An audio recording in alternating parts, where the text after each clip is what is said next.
guys, how are we? Welcome to my YouTube channel Live a Little, Love a Lot. My name is Aditi Gupta and here we are today to bring to you the story for the month of March. The title of the story is called The Girl Who Lived Twice. Okay, I'm going to start reading.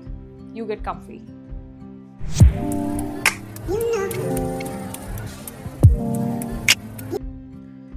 Ruhi Mehra was under the covers by 10:45 p.m.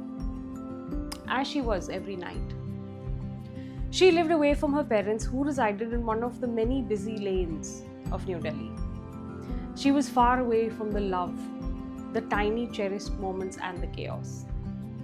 Her pigeon-sized apartment in Sydney was very quiet in a way that it almost felt permanent. The fridge hummed, cars drove by somewhere below, the digital clock glowed blue against the wall. Okay. 1, 2, 3. Her pigeon-sized apartment in Sydney was very quiet in a way that it almost felt permanent. The fridge hummed, cars drove by somewhere below. The digital clock glowed blue against the wall. Ruhi's laptop rested against the single-armed green couch, already prepared for the next morning. Now, Ruhi was 30 years old. She worked a 9 to 5 in a beige cubicle with light grey partitions that rose high enough to block out life. So, week after week, month after month, Monday to Friday, for more than 2 years, she had typed emails, attended meetings, and nodded at things she really didn't care about. Ruhi ate the same sandwich for lunch at her desk every single day. Now, she had only one friend, Chloe, an office friend who worked in the same department but whose desk was on the other side of the hall. Now, Chloe was the kind of friend you'd laugh with near the printer but hardly meet or speak to at work. On weekends, Ruhi hardly stepped out. She preferred staying home. She didn't go to cafes. She didn't explore the city. She didn't meet new people. She stayed at home, read, cooked, cleaned, watched the sunset from her window. But there was always something very different about Ruhi. She lived somewhere else where no one else would have ever thought of. Now, ever since Ruhi was a little girl, she had possessed a second life, one powered entirely by imagination. Every day of her childhood, her mother would ask her the same question: "Sweetheart, what are you going to be today?" And little Ruhi would reply with shiny eyes and a wide smile: "A singer, a ballet dancer, an astronaut going to the moon, a world-renowned author, a famous artist whose paintings are sold out." But Ruhi never picked one dream or thought. Instead, she collected them. So even now, even though Ruhi is 30 years old, during her daily video call with her mother would always pull her leg and ask her the same question from time to time: "Is your imagination taking over your entire being again?" Ruhi would brush it off. She would brush off her reply with a sarcastic smile. But when the call ended, the silence returned. Ruhi and her family were thrilled that she moved to Australia. New job, new country, new life, new fresh start, independence, freedom.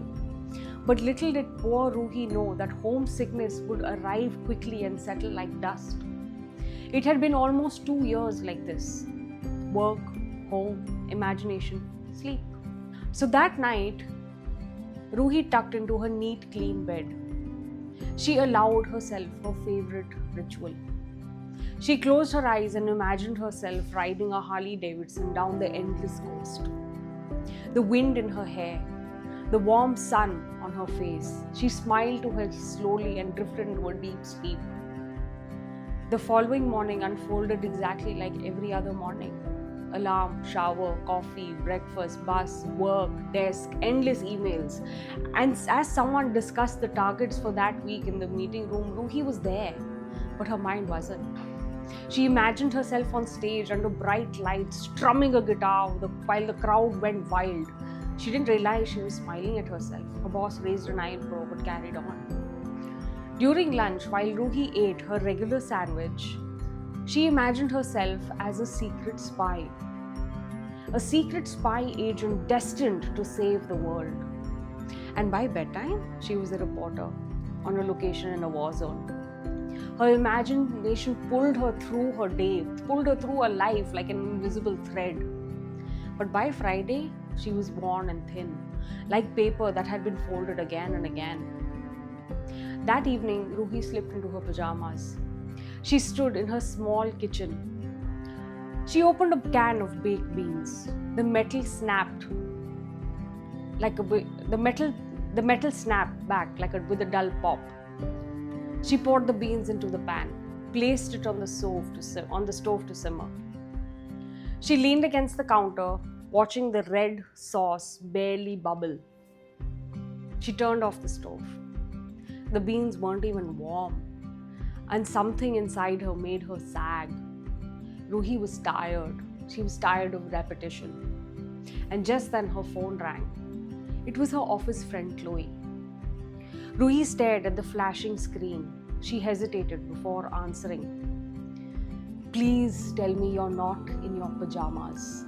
Chloe chirped without greeting. "I am. Why?" Ruhi sounded dull. "Well, it's my birthday, and I had to visit my mother, and that's why I couldn't come into work today.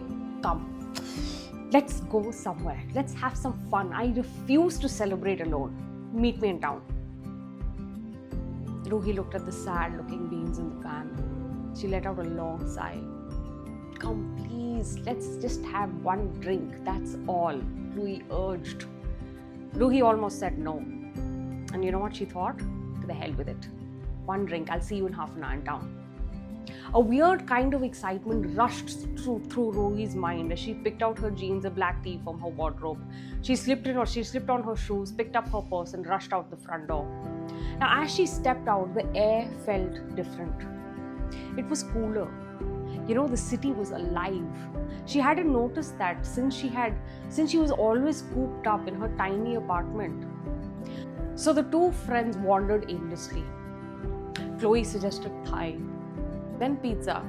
Then they thought they'll have ice cream first. The duo laughed and giggled about nothing in particular. As they walked down the busy lane, they passed the glowing bar with neon lights. And the sign outside read, "Live Karaoke Night." Ruhi and Chloe exchanged looks and peeked through the window. They could see a small wooden stage, a man singing off-key while the audience groaned dramatically. Chloe grinned. "This looks terrible. Let's go in." Now inside, the lights were dim, the floor was sticky, the place, it smelled of beer and whiskey, and the singing, even worse. So they ordered 2 pints of beer. They found a seat near the bar. Ruhi was feeling a little out of place. She hadn't stepped out, and it actually felt like she was standing in someone else's shoes. "Okay, what are you thinking?" Chloe nudged. "I'm always thinking about something or the other." "About what?" Chloe asked. Ruhi smiled sheepishly. "Nothing. It's stupid. Forget it. Really, it's stupid. It's nothing. Please tell me, it's my birthday." "Well, sometimes I feel like I live in 2 different worlds. This one and the one in my head. Now, in that one, the one in my head, I'm much more fun. I'm more brave. I'm more happy. I'm more wild." Chloe tilted her head. "And what world are you in right now?" Ruhi stared at the wooden stage, where another unfortunate singer was being booed. "A singer," she said softly. "Then sing." Chloe laughed. "Certainly not. Have you lost your mind? Oh, come on, I dare you." No. Let's just sit here and watch the fun," Ruhi replied. Now, Chloe didn't say anything. She stayed there for a bit longer and then excused herself to go to the washroom. Ruhi stayed put, her eyes glued to the stage, lost in her own little world of imagination. "Thank you, ladies and gentlemen," the man said on stage, and up next is Ruhi Mehra. Ruhi's heart stopped. Chloe returned to the table, trying to act innocent. "You did not," Ruhi snapped. "You did not." Oh, I absolutely did. I can't. You can. The bar seemed to spin slightly as Ruhi walked towards the stage. Her palms were sweaty, her heart was pounding, and she could feel all eyes on her. The microphone squealed when she touched it, and someone at the back shouted something she could barely even hear. For a second, Ruhi considered running. She wished she could just vanish, into out of space. Ruhi shut her eyes for the first few seconds. And in the darkness behind her eyelids, she found a version of herself who had always existed, the singer. So she began softly. Her voice trembled at first. But as the melody continued, something inside her settled. The noise of the room faded. The fear loosened its grip. She wasn't flawless or anything. She wasn't outstanding. She was free. And when Ruhi opened her eyes, the audience was not booing her. They were clapping. And some were even cheering. Chloe whooped loudly from the bar. Ruhi stepped off stage with a breathless laugh she didn't even recognize as her own. For the first time, her imagination had come to life. So the next morning, the sunlight filtered through the curtains. Ruhi woke up wearing the same clothes. Her head was slightly heavy from the beer. Her mind traveled back to this previous night like waves bringing the memories back to life. She got along with her usual morning routine. But you know what? Her chest felt light. She couldn't believe she actually sang in front of a crowd on stage. So that evening, Ruhi stepped out of her apartment again.